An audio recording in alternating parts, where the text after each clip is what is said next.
ॐ सहनाववतु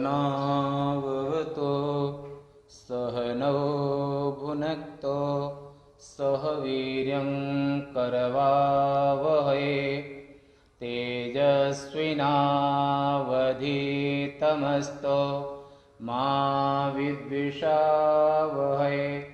ॐ शान्तिः शान्तिः शान्तिः।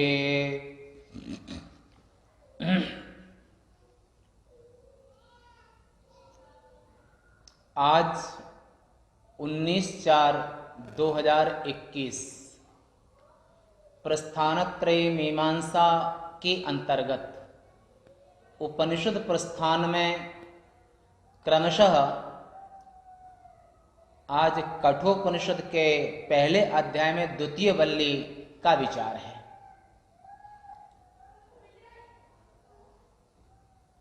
ओंकार के विषय में पहले सुना,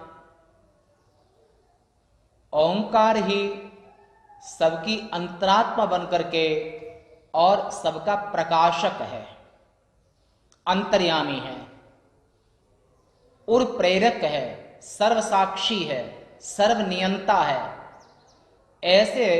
ऐसे आत्मस्वरूप के विषय में कि कल सुना था आपने, न जायते म्रियते, जो ओंकार है वही आत्मा है, आत्मा ही ओंकार है।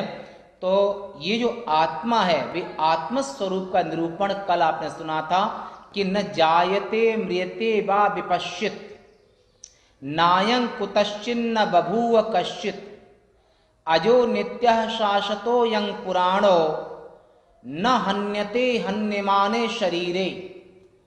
शरीर के हनन होने पर, शरीर के मरने पर, शरीर के नष्ट होने पर आत्मा में कोई परिवर्तन नहीं होता है।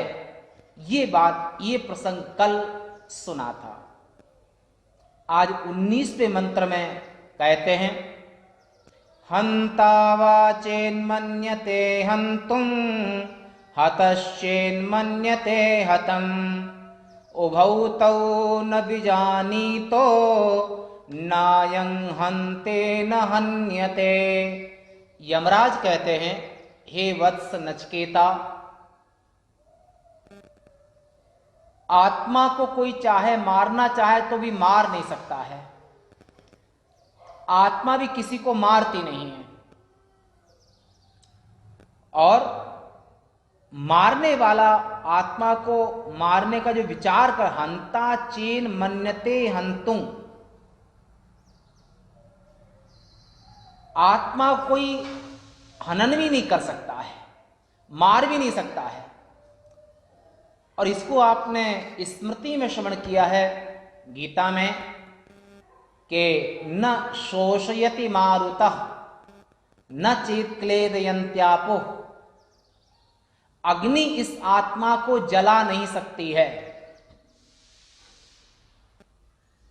जल इसको गीला नहीं कर सकता है, वायु इस आत्मा को सुखा नहीं सकती है,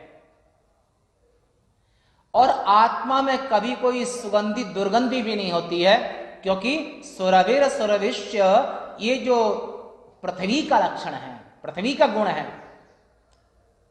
आकाश का शब्द, वायु का स्पर्श, तेज का रूप, जल का रस और पृथ्वी का गंध।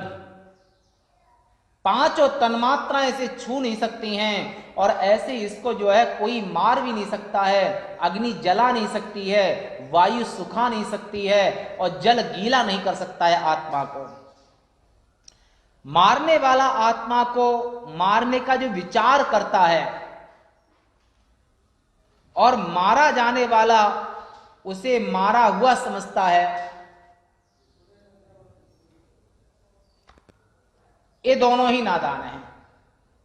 वो आत्मा को मारा हुआ समझता है, हतश्चेन मन्यते हतम।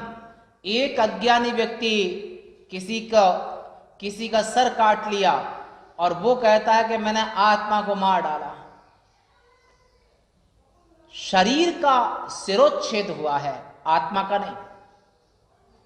तो हंता चीन मन्यते हंतुं, हतश्चेन मन्यते हतम, उभौ तौ न विजानीतो। ये दोनों ही मूर्ख हैं, ये दोनों ही नहीं जानते हैं। न अयं न हंति न हन्यते, न, क्योंकि यह न तो मारता है किसी को, न इस आत्मा को कोई मार ही सकता है। हे नचिकेता, आत्मा को कोई, आत्मा का वध कोई नहीं कर सकता है, और आत्मा भी किसी का वध नहीं करती है। एवं भूतम अपि आत्मानं शरीर मात्रात्म दृष्टिर हंता चेद यदि मन्यते चिंतयति हंतुं हनिष्यामि एनम इति योपि अन्यो हतः सोपि चेन मन्यते हतम आत्मानं हतो। मैंने आत्मा को मारा, मार दिया। तत्वतु निष्ठा, निष्ठा प्रत्यय भूतकाल अर्थ में आता है। तो यहां पर एक व्यक्ति का मैंने आत्मा को मार दिया, आत्मा ने मुझे मारा, दोनों ही नहीं जानते हैं।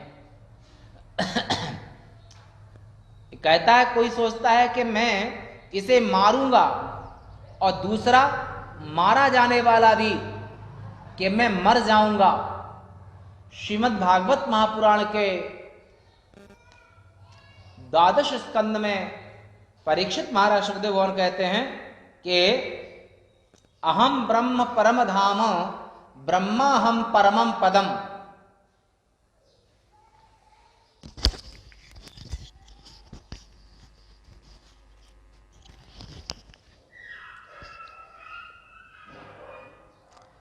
ऐसे इसी प्रकार आत्मा को भी जो देह मात्र को ही आत्मा समझने वाले चार्वाक आदि सिद्धांत वाले,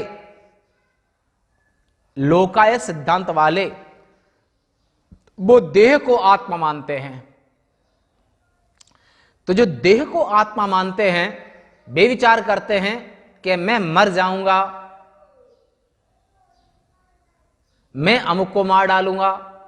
देहनिष्ठ लोग, चार्वाक सिद्धांत वाले, असुर संप्रदाय वाले, तो ये जो है किसी को मारने वाला पुरुष यदि किसी को मारने का विचार करता है, यह सोचता है कि मैं इसे मारूंगा, तथा दूसरा मारा जाने वाला भी यह समझकर कि मैं मर जाऊंगा,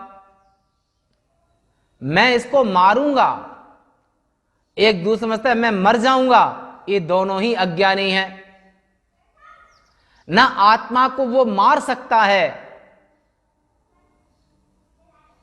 और न वो मर सकता है। उभौ तौ न विजानीत, दोनों ही नहीं जानते हैं, दोनों ही मूर्ख है, दोनों ही अज्ञानी हैं, दोनों ही देह को आत्मा मानते हैं।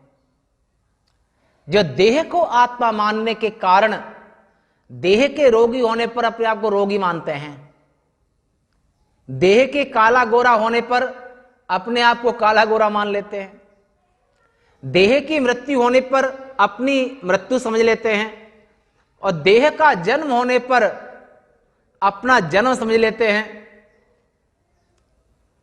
ये सब आसुरी संस्कृति है।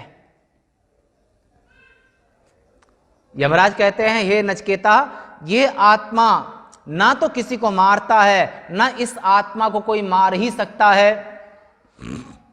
ये दोनों ही नहीं जानते हैं, दोनों ही अपने आत्मा को नहीं जानते हैं, क्योंकि आत्मा अविकारी है, आत्मा में कोई विकार नहीं होता है, इसलिए वह मार नहीं सकता है। और आकाश के समान अविकारी होने से ही मारा भी नहीं जा सकता है। जैसे आकाश को आकाशवत् सर्वगतश्च नित्यः, जिसका अवयव नहीं है, जिसकी आकृति नहीं है, जिसकी साकार मूर्ति नहीं है, उसे तुम कैसे मारोगे? जिसे आकाश का गला कोई काट नहीं सकता है और आकाश भी किसी को नहीं मारता है, ऐसे ही जो निर्वैव आत्मा है और जो चेतन स्वरूप आत्मा है, जो सत्य स्वरूप आत्मा है, जो आनंद स्वरूप आत्मा है, इस सत्यचित आनंद स्वरूप को कोई कैसे मार सकता है? ना वो मर सकता है, ना कोई उसे मार सकता है। आकाश के समान अभिकारी होने से मारा भी नहीं जा सकता है। अतः धर्म और अधर्म, धर्माधर्मादि रूप संसार अनात्मज्ञ से ही संबंध रखता है। पुण्य पाप तक की पुण्य पाप जो है और धर्म अधर्म ये अज्ञानी, ये अज्ञान की परिधि में है, ब्रह्मज्ञ से संभव नहीं है। आत्मनिष्ठ के लिए न पुण्यम न पापम न सौख्यम न दुखम, उसका न कोई पुण्य होता है, न पाप होता है, न सुख होता है, न दुख होता है, न जन्म न मृत्यु, क्योंकि वो आत्मस्वरूप में रहता है। और देह का जन्म होता है, देह की मृत्यु होती है। निज देह को मैं मानना सबसे बड़ा ये पाप है, सब पाप इसके पुत्र हैं, ये पाप का भी बाप है।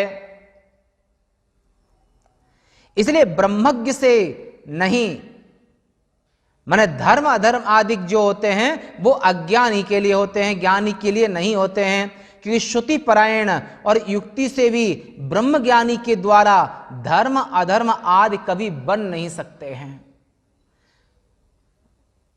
कर्म की हो स्वरूप है चीने, आत्म स्वरूप में स्थित होने पर कर्म कैसे संभव है, अर्थात उसको पुण्य और पाप बांध नहीं सकते हैं।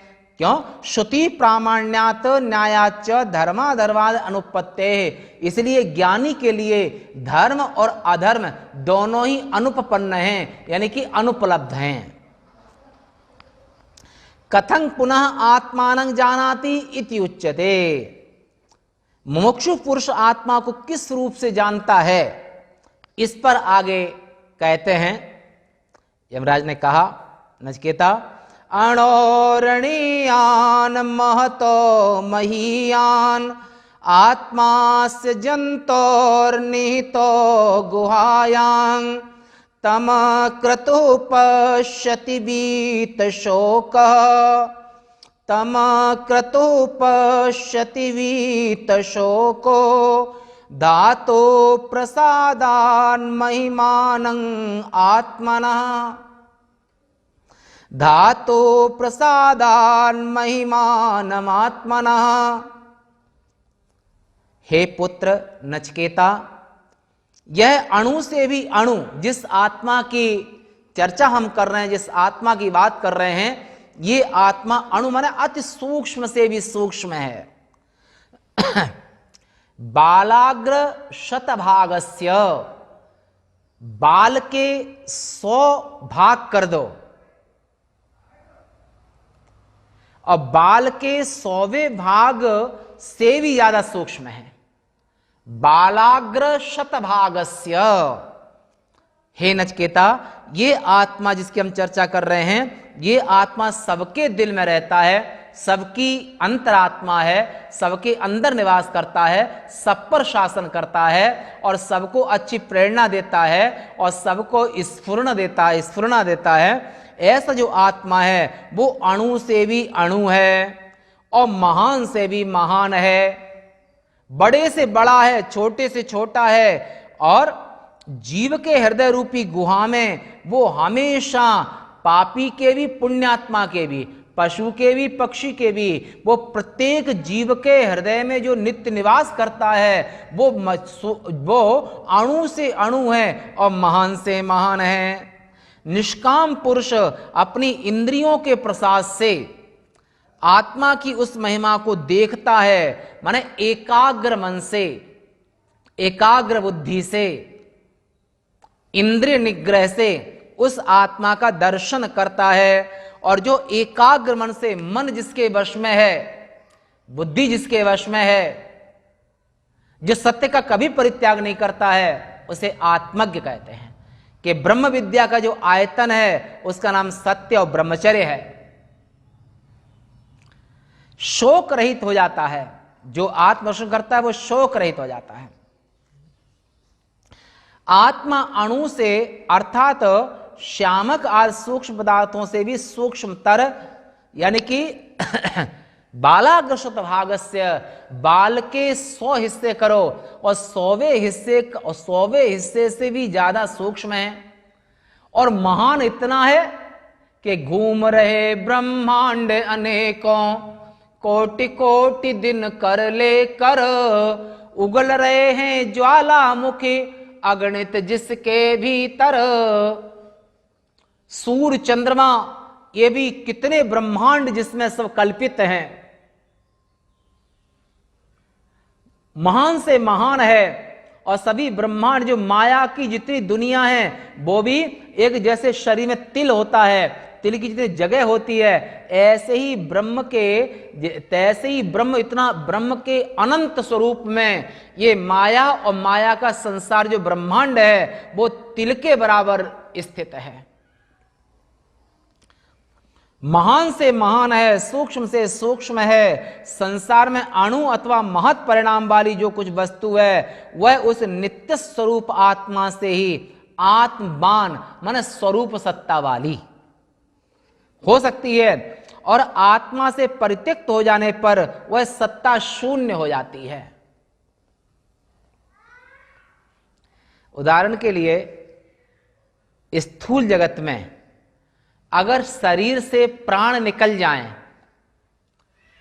तो कितना भी सुंदर हो, स्वस्थ हो, अरबों खरबों रुपया पैसा हो, पूरी पृथ्वी का राजा हो, पर शरीर में प्राण न हो, कैसा लगेगा? और प्राण परमात्मा का, प्राण परमात्मा प्राण स्वरूप से कार्य ब्रह्म है, कारण नहीं। प्राणस्य प्राणं मनसो मनोयत वाचो ही वाचम। जिस आत्मा की चर्चा कर रहे हैं वो आत्मा मन का भी मन है, इंद्रियों की इंद्रिय है, प्राण का भी प्राण है। और जब शरीर में, स्थूल ब्रह्मांड में, स्थूल देह में, स्थूल संसार में किसी के भी देह से अगर प्राण निकल जावे तो शरीर शव हो जाता है कार्य ब्रह्म के निकल जाने पर। और अगर कारण ब्रह्म को अलग कर दो तो सत्ता ही खत्म हो जाएगी, कि कल्पित वस्तु की अपनी सत्ता नहीं होती है, वो अधिष्ठान के कारण ही सत्तावान प्रतीत होता है। तो इसलिए जो आत्मा से परित्यक्त हो जाने पर वह सत्ता शून्य हो जाता है, मतलब अस्तित्व खत्म।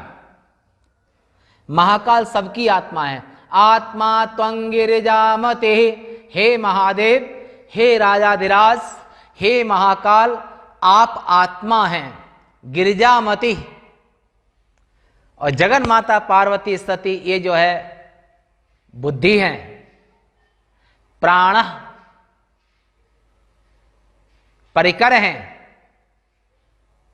आत्मा त्वंगिरिजामते सहचरा प्राणा शरीरं गृहम, ये शरीर घर है। पूजा ते विषयोपभोग रचना, जो शरीर खाता पीता है इस आत्मा का ही भोग लगता है। पूजा ते विषयोपभोग रचना निद्रा समाधि स्थिति, जो नींद लेते हैं वो समाधि है। संचार तव प्रदक्षिण विधौ, हे नाथ जो घूमते फिरते हैं, खाऊं पीऊं सो भोग लगाऊं, चलूं फिरूं सो परिक्रमा। संचार तव प्रदक्षिण विधौ स्तोत्राणि सर्वा गिरो, जो हम बोलते हैं वो प्रभो हे नाथ आपकी स्तुति है। यद यद कर्म करोमि तत्तदखिलम, एक अनन्य भक्ति की ये ज्ञान, एक ज्ञान भक्ति है, ज्ञान निष्ठा है। प्रभो जो भी क्रिया हमारी है वो सब आपकी पूजा अर्चा है, और आत्मा को निकाल लो तो कुछ भी नहीं बचेगा। कैसे नहीं बचेगा? जैसे घड़े में से मट्टी को निकाल लो तो कुछ नहीं बचेगा, आभूषणों में से सोने को निकाल लो तो कुछ नहीं बचेगा, और कितने भी लोहे की वस्तुएं बनी हुई हैं उसमें से लोहे को निकाल लो तो कुछ नहीं बचेगा। ऐसे ही ब्रह्मांड में से अगर आत्मा को निकाल लो तो यहां पर जैसे घड़े में से मिट्टी को निकाल लो तो घड़े का अस्तित्व खत्म हो जाता है। ऐसे ही ब्रह्मांड में से अगर आत्मा को निकाल अलग कर दो तो इस ब्रह्मांड का है ही कभी हो ही नहीं सकता है। यह आत्मा ही अणु से अणु है, महान से महान है, क्योंकि नाम रूप वाली सभी वस्तुएं इसकी उपाधियां हैं। वह आत्मा ही ब्रह्मा से लेकर के, माने ब्रह्मलोक में जो ब्रह्मा जी रहते हैं, ब्रह्मा से लेकर के स्तंभ पर्यंत इस संपूर्ण प्राणी समुदाय की गुहा माने कि हृदय में आ ब्रह्म कीट जननी वर्णाश्रम विधायिनी निजाज्ञा रूप निगमा पुण्या पुण्य फल प्रदा। हे नाथ, आप सबकी आत्मा है और आत्मा को निकाल लेने के बाद और ऐसे आत्मदेव महादेव वो सभी पापी पुण्यात्मा, स्त्री पुरुष, गरीब अमीर, छोटा बड़ा और कीड़ा और ब्रह्मा, इन सब की आत्मा महादेव महाकाल ही सबकी आत्मा है। देखना, सुनना, मनन करना और जानना, ये जिसके लिंग है यानी कि चिन्ह है, उस आत्मा को अक्रतु। अक्रतु का अर्थ होता है निष्काम भक्ति, कोई कामना नहीं। न कर्तु, कृतु संकल्प, न कर्तु अक्रतु। जिन्हें न चाहिए कबहू कछु, तुम सन सहज स्नेह, बसहु निरंतरता सुर सोराउर निज गेह। हे नाथ, आपके जो अनन्य भक्त हैं, जिनको आपसे कुछ नहीं चाहिए, केवल आप चाहिए, ऐसे लोगों के दिल में नित्य निवास करें प्रभु।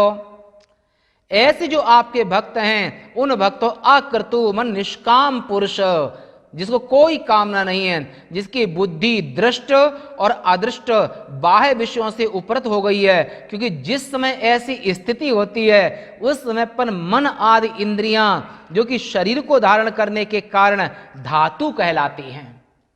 मन और इंद्रियां ही शरीर को धारण करती हैं, और मन इंद्रियां ये शरीर को धारण करने के कारण धातु कहलाती हैं। इन धातुओं के प्रसाद से वह अपने आत्मा की कर्म निमित्तक वृद्धि और क्षय से रहित महिमा को देखता है, अर्थात इस बात को साक्षात जानता है कि मैं यह हूं। ऐसा जानकर फिर वह शोक रहित हो जाता है। ऐसा जान करके वो शोक और मोह से रहित हो जाता है। शेष वार्ता कल 21वें श्लोक की चर्चा कल करेंगे। कर्म धीरे चलेंगे। पूर्णमदः पूर्णमिदं पूर्णात् पूर्णमुदच्यते पूर्णस्य पूर्णमादाय पूर्णमेवावशिष्यते। ओम शांति शांति शांति।